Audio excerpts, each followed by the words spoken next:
Hi guys, welcome to Anushala by Anushri. This is the sixth lecture for class 10th history chapter number 1 Rise of Nationalism in Europe.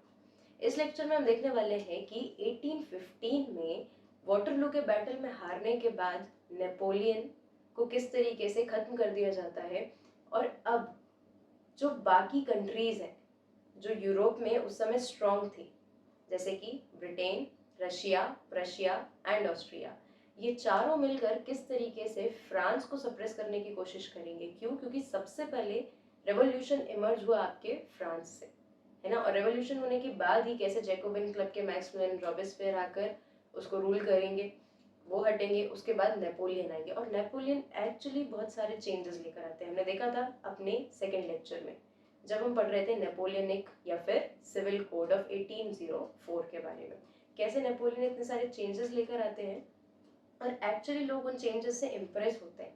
ठीक है, हालांकि बाद में जब बहुत सारे प्रॉब्लम्स आते हैं, ज़्यादा सेंसरशिप होती है, फोर्स कंस्क्रिप्शन इन आर्मी होता है, तो लोग उन चीज़ों को पसंद नहीं करते। लेकिन इनिशियली एडमिनिस्ट्रेटिव को बहुत ही ज़्यादा लॉजिकल और एफिशिएंट बनाने में नेपोलियन सक्सेसफुल होते हैं। ठीक है, दैट इज़ वाई ये सारी पावर्स चाहती थी कि नेपोलियन को ख़त्म करके जितने भी काम नेपोलियन ने किए हैं, जो भी चेंजेस नेपोलियन लेकर आए हैं, उनको वापस पहले जैसा कर दिया जाए। ठीक है, इसलिए 1815 में नेपोलियन को हराने के बाद दोबारा से कंजर्वेटिज्म आता है ना। कंजर्वेटिव्स जो होते हैं वो दोबारा से गवर्नमेंट को फॉर्म करते हैं, right. So let us begin our today's lecture. A new conservatism after 1815। क्यों? क्योंकि 1815 में नेपोलियन को बैटल ऑफ वाटरलू में हराया जाता है। Conservatives believe in traditional institutions. Conservatives का क्या मानना होता है? Conservatives means those people who do not want a lot of changes. Initially they do not wanted any kind of changes. Later उनको रियलाइज होता है कि चेंजेस तो इनएविटेबल है, मतलब चेंजेस तो हमेशा ही होंगे, changes are the only constant. ठीक है, चेंजेस हो रहे हैं फाइन, बट चेंजेस भी वैसे चाहिए थे जो कि ट्रेडिशनल इंस्टीट्यूशंस को सपोर्ट करते हो, है ना। मतलब ऐसे चेंजेस जो मोनार्की को हार्म ना करे, एरिस्टोक्रेसी को हार्म ना करे, चर्चेस को हार्म ना करे। ठीक है, जो उनके फेवर में चेंजेस आए, ऐसे चेंजेस कंजर्वेटिव्स को मंजूर थे, राइट।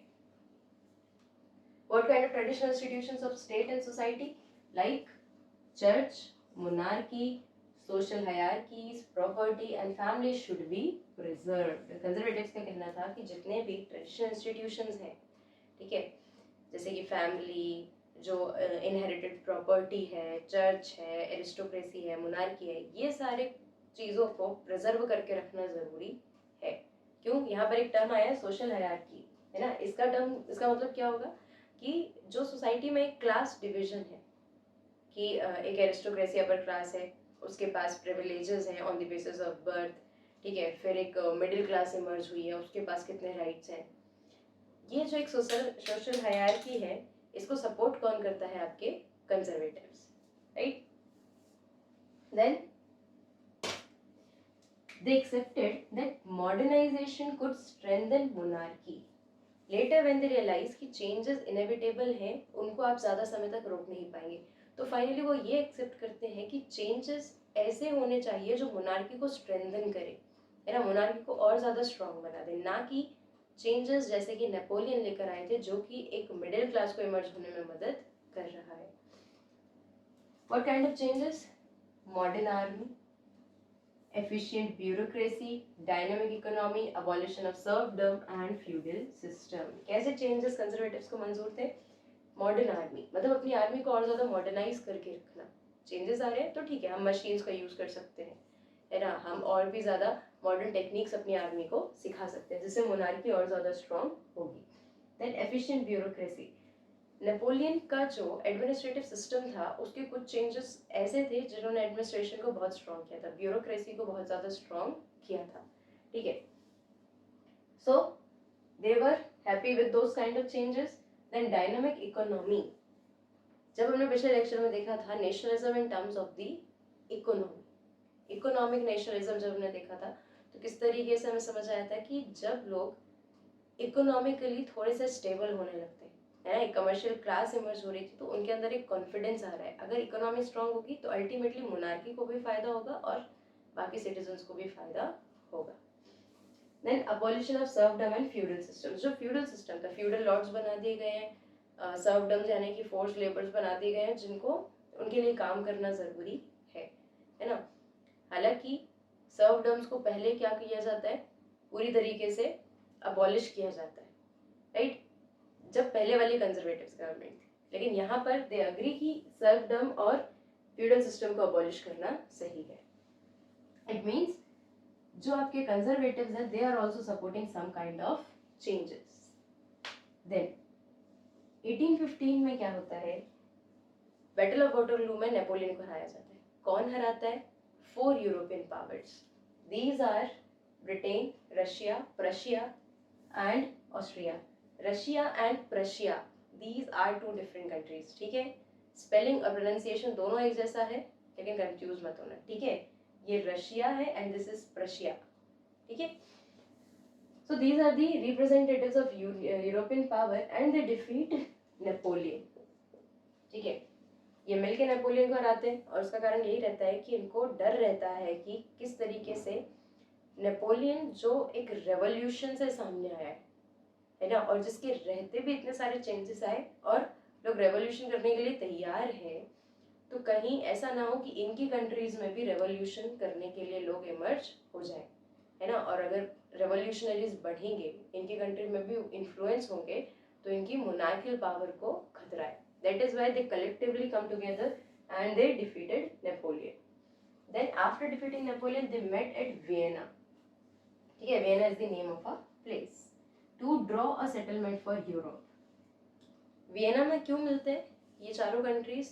क्योंकि इनको ये डिसाइड करना होता है कि अब हम अभी तक नेपोलियन था, पहले फ्रांस में था, and because he was an invader so he was invading other countries also, ठीक है। तो वियना में मिलकर ये 4 कंट्रीज ये डिसाइड करना चाहते हैं कि now what kind of political system we are going to establish in European countries, है ना। हम नेपोलियन का सिस्टम पूरी तरीके से खत्म करेंगे और दोबारा से एक कंजर्वेटिव गवर्नमेंट वहां पर बनाएंगे, right.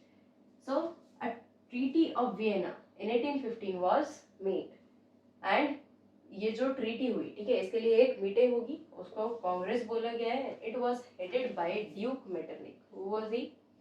He was an Austrian chancellor, ठीक है। हम कह सकते हैं ऑस्ट्रिया का एक लीडर था ड्यूक मेटरनिक, जो इस कांग्रेस को हेड करता है, ठीक है।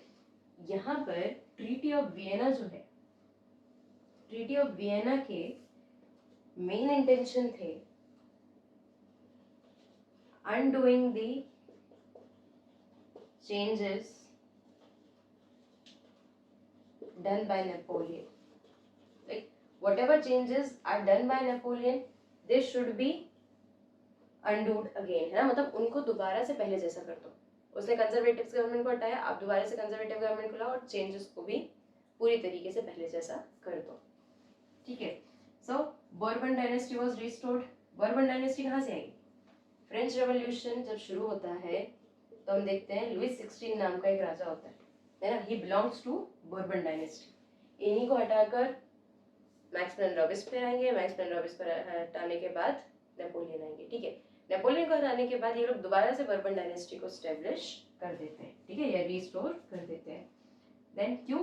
क्योंकि यहाँ से ही मोनार्की आ रही है ना वापस, right, and they were supporting the traditional institutions.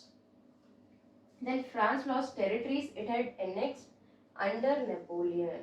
Because Napoleon was an invader, ये जितने भी कंट्रीज पर, जितने भी टेरिटरीज पर इन्वेड करते हैं, है ना, जितने भी टेरिटरीज को इन्वेड करते हैं, वो सारी से टेरिटरीज फ्रांस में इंक्लूड हो जाती हैं। क्यों? क्योंकि obviously Napoleon was the ruler of the France. Treaty of Vienna में बोला जाता है कि जितनी भी टेरिटरीज को फ्रांस ने गेन किया है, एनेक्स किया है, जीता है बैटल्स में नेपोलियन के समय में, नेपोलियन की आर्मी के अंडर में, उन सब को फ्रांस से बाहर जाना पड़ेगा। मतलब फ्रांस को वो सारी टेरिटरीज को गिव अप करना पड़ेगा। क्यों?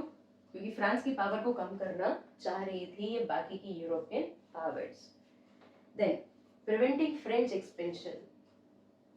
सी जितना भी एक्सपेंशन नेपोलियन के अंडर फ्रांस ने किया था उसको तो कम कर ही रहे थे, साथ में अब और ऐसी पॉलिसीज बना रहे थे और ऐसे बैरियर्स ऑब्स्टेकल्स फ्रांस के लिए क्रिएट कर रहे थे कि वो और एक्सपेंड ना कर सके, मतलब फ्रांस की टेरिटरी ना बढ़ सके। Then territories given to Russia, Prussia and Austria. जो ये टेरिटरीज यहाँ से फ्रांस से अलग की जाएंगी वो टेरिटरीज किसको दे दी जाती हैं? Prussia, Russia and Austria. Then imposed censorship laws. बहुत सारे सेंसरशिप लॉज को लगा दिया जाता है, मतलब कौन सी चीज़ें मीडिया सिटीजन्स को दिखा सकती है, क्या न्यूज़ आनी चाहिए लोगों तक, क्या खबर पहुंचनी चाहिए, है ना, कौन से आर्टिकल्स पहुंचने चाहिए, ये सारी चीज़ों पर एक रिस्ट्रिक्शन लगाया गया था कि पहले जो भी न्यूज़ है, जो भी आर्टिकल्स है, they will be checked by the government, conservatives के लोगों के द्वारा उसको चेक किया जाएगा, उसके बाद ही वो सारी चीज़ें न्यूज़पेपर्स में, पैम्पलेट्स में, रिपोर्ट्स में प्रिंट होंगी। फाइन, क्यों? ताकि कोई भी चीज़ कंजर्वेटिव्स के अगेंस्ट, कंजर्वेटिव्स के क्रिटिसिज्म में पब्लिक के सामने ना पहुंचे, मतलब रेवोल्यूशन एक तरीके से इमर्ज हो उससे पहले उसको प्रिवेंट करने की कोशिश यहाँ पर सारे कंजर्वेटिव लोगों ने की। Right, so this was all about the treaty of Vienna.